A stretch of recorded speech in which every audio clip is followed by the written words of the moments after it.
Assalamualaikum warahmatullahi wabarakatuh. Perkenalkan, saya Maya Sarina Sution, NPM C1C019058, mahasiswi jurusan S1 Akuntansi angkatan 2019. Pada kesempatan kali ini, saya akan menyampaikan materi dari bab 4, yaitu konsolidasi dengan akuisisi melebihi nilai tercatat pada ekuitas.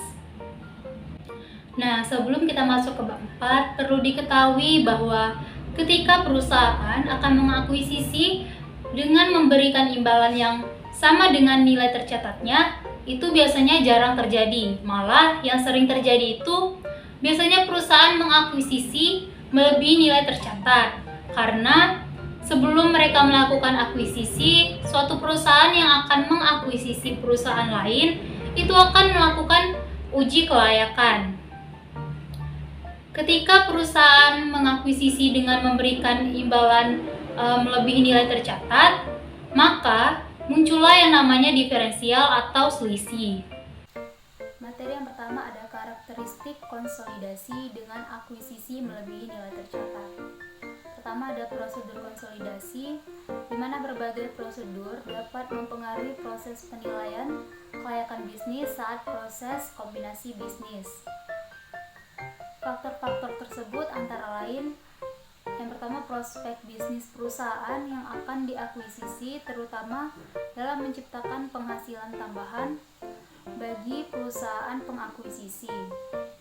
Lalu kondisi industri secara umum, nilai strategis bisnis, kualitas manajemen, dan tentunya nilai wajar dari aset maupun liabilitas yang diambil alih dari perusahaan yang akan diakuisisi. Proses pembuatan laporan keuangan konsolidasian atas akuisisi yang dilakukan di atas nilai buku itu tidak memiliki perbedaan signifikan dibandingkan akuisisi pada nilai buku. Oke, materi yang pertama ada diferensial.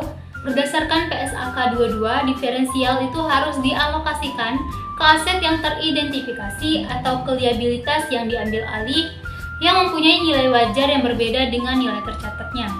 Selain itu, bisa juga dialokasikan ke goodwill dengan membandingkan konsiderasi nilai wajar dengan nilai wajar aset bersih. Diferensial lainnya ditentukan dari selisih antara nilai akuisisi atau nilai wajar konsiderasian. Nilai ini akan dibandingkan dengan nilai buku tercatat dari perusahaan yang diakuisisi. Misalnya, perusahaan pengakuisisi memberikan imbalan sebesar 100 miliar, sedangkan nilai buku dari perusahaan yang diakuisisi itu 80 miliar. Nah, maka yang 20 miliar tadi adalah diferensial atau selisih. Diferensial ini bisa terjadi karena dua kemungkinan, yaitu bisa disebabkan oleh perbedaan nilai wajar dan nilai buku atau muncul karena goodwill. Lalu ketika kita membuat jurnal eliminasi, maka diferensial yang muncul akan dinolkan dan akan dialokasikan ke aset dan liabilitas yang nilai wajar dan nilai tercatat yang berbeda, atau bisa ke goodwill dan bisa juga ke kedua-duanya. Oke, materi selanjutnya yaitu aset teridentifikasi dan liabilitas yang diambil alih. Menurut PSAK 22, aset yang diperoleh dan liabilitas yang diambil alih haruslah memenuhi definisi aset dan liabilitas menurut kerangka dasar penyusunan penyajian laporan keuangan pada tanggal akuisisi serta merupakan bagian yang dipertukarkan dalam proses akuisisi. Nah, maksudnya di sini ialah ada kemungkinan ketika mengakuisisi kita memperoleh aset berupa paten. Tapi paten ini dihasilkan oleh perusahaan anak melalui proses secara internal. Sedangkan secara standar, suatu aset tak berwujud yang tercipta melalui proses internal itu tidak boleh diakui.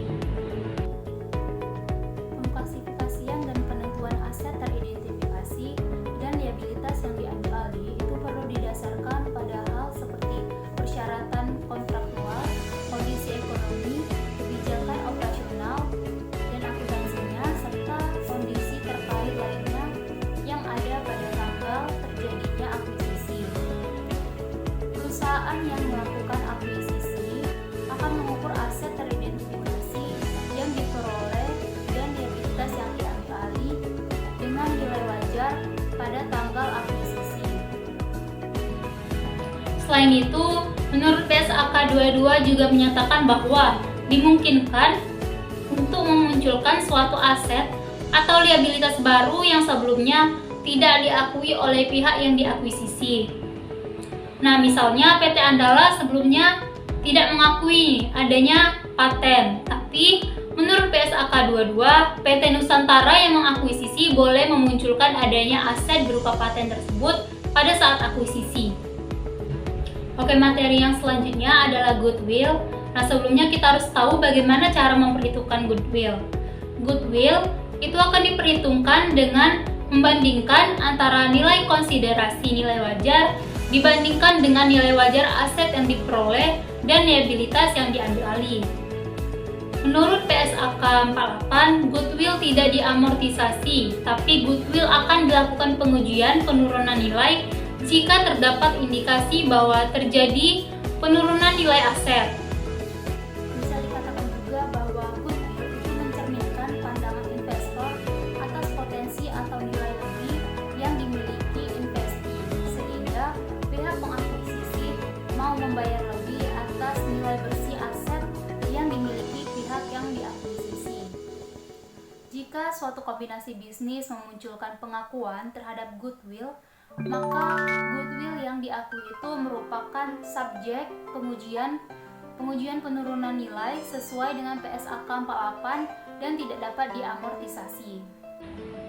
Menurut PSAK 22 tahun 2010 mendefinisikan goodwill sebagai selisih antara nilai agregat dari imbalan yang dialihkan, jumlah kepentingan non-pengendali, dan nilai wajar kepentingan ekuitas yang sebelumnya diakuisisi. Jika kombinasi bisnis dilakukan bertahap dan jumlah neto dari aset teridentifikasi yang diperoleh dari liabilitas yang diambil alih. Lalu, kapan sih akan terjadi penurunan nilai aset? Nah, penurunan nilai aset itu ketika nilai tercatat dari aset tersebut lebih tinggi dari recoverable amount. Recoverable amount ditentukan berdasarkan nilai yang lebih tinggi antara nilai wajar dikurangi biaya penjualan dan nilai pakai atau hasil investasi di masa mendatang. Materi selanjutnya ada pembelian dengan diskon. Nah, contohnya itu misalnya PT Nusantara menyerahkan nilai investasinya lebih rendah dari nilai tercatatnya PT Andalas. Maka akan muncullah yang namanya diferensial, yaitu keuntungan dari pembelian diskon. Namun, sebelum kita mengakui keuntungan tersebut, perlu dipastikan apakah investor telah mengidentifikasi secara tepat dan menyeluruh aset yang diperoleh maupun liabilitas yang diambil alih dari pihak yang diakuisisi. Kondisi ini mengindikasikan bahwa saat dilakukan akuisisi terdapat goodwill negatif. Pembelian yang dilakukan investor atas investasi terjadi pada harga diskon. Nah, pembelian dengan diskon mungkin terjadi misalnya dalam kondisi penjualan yang dilakukan terpaksa. Investor akan mengambil keuntungan yang dihasilkan dari pembelian dengan diskon melalui laba atau rugi periode terjadinya akuisisi. Materi selanjutnya yaitu akuisisi dengan kepemilikan penuh pada konsolidasi periode setelah akuisisi. Nah, untuk pada setelah terjadi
mensyaratkan entitas induk untuk menyajikan secara terpisah bagian kepentingan pengendali pada ekuitas dalam laporan posisi keuangan konsolidasi.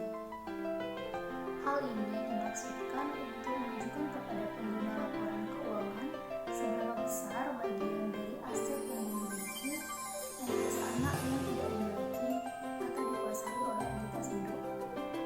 Selanjutnya ada biaya transaksi terkait akuisisi. Menurut PSAK 22, seluruh biaya transaksi terkait akuisisi itu harus dibebankan pada RUD ketika biaya tersebut terjadi atau biasa diterima, kecuali untuk biaya melanjutkan utang atau integritas yang perlakuannya mengikuti PSAK 22. Baiklah, saya rasa cukup sekian yang dapat saya sampaikan. Lebih dan kurang saya mohon maaf. Wabillahi taufiq wal hidayah. Wassalamualaikum warahmatullahi wabarakatuh.